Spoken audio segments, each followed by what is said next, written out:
ડીસામાં canal પર બાંધકામ બાબતે બિલ્ડરે ખોટી માપણી સીટ રજૂ કરતા નોટિસ. ખોટી માપણી સીટ અંગે ખરાઈ કરવા પાલિકાએ નોટિસ ફટકારી. ડીસા નગરપાલિકા વિસ્તારમાં દાંતીવાડા સિંચાઈ હાલમાં બંધ પડેલ નહેર પર બાંધકામને લઈ નવો વિવાદ સામે આવ્યો છે, જેમાં બિલ્ડરે પાલિકામાં સર્વેની સહી વગરની ખોટી માપણી સીટ પાલિકામાં રજૂ કરી હોવાનું સ્વીકારી પાલિકાએ આ બાબતે નોટિસ ફટકારી. ડીસા શહેરમાં સર્વે નંબર 59 માં આવેલ દાંતીવાડા નહેર યોજનાની જગ્યા પર ગેરકાયદેસર બાંધકામ થયું હોવાની બાબતે અગાઉ અરજદારે આ બાંધકામ પરવાનગી વખતે બિલ્ડરે સર્વેયરની સહી વગરની એક જ દિવસે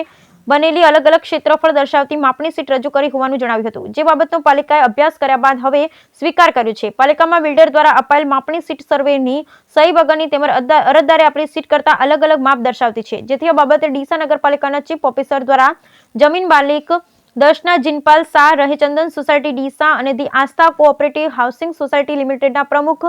પ્રયોજક મનોજ કિશન નારાયણ સોલંકી રહે સરદારનગર અમદાવાદને નોટિસ પાઠવી છે. નોટિસમાં જણાવ્યું કે અરજદાર મહેશકુમાર વિનોદ ચંદ્ર માળી દ્વારા માપણી સીટ અંગે વાઘા અરજી છે, જેમાં સવાલવાળી જમીન અંગે બિલ્ડર દ્વારા રજૂ કરેલ 31/1/2020 ના માપણી સીટ જેમાં ક્ષેત્રફળ 4524 ચોરસ મીટર દર્શાવેલ છે, જ્યારે ડીઆઈએલઆરની કચેરી દ્વારા અરજદાર મહેશચંદ્ર માળીને 31/1/2020 ની માપણી સીટ આપેલ, જેમાં 4640 ક્ષેત્રફળ ચોરસ મીટર દર્શાવેલ છે. આમ તારીખ 31/1/2020 ની માપણી સીટમાં અલગ અલગ ક્ષેત્રફળ દર્શાવેલ છે, જે બાબતે બિલ્ડર દ્વારા નગરપાલિકા તારીખ 31/1/2020 ના 4524 ચોરસ મીટર વાળી માપણી સીટ રજૂ કરવામાં આવેલ, જેમાં લાયસન્સ સર્વેયરની સહી થયેલ માલુમ પડતી નથી, જેથી આ બાબતે કલેક્ટર બિન ખેતી હુકમની શરત નંબર 2 અંગે જો કાર્યવાહી કરેલ હોય તો તે રજૂ કરવા તેમજ રજૂ કરેલ માપણી સીટ અન્વયે ખરાઈ અંગેના આધાર પુરાવા રજૂ કરવા નોટિસમાં જણાવ્યું છે. જો તેમ કરવામાં ચૂક જશે તો બિલ્ડર સામે કાયદાકીય જોગવાઈ અનુસારની કાર્યવાહી હાથ ધરવામાં આવશે તેમ જણાવ્યું હતું. બ્યુરો રિપોર્ટ ભરત ઠક્કર.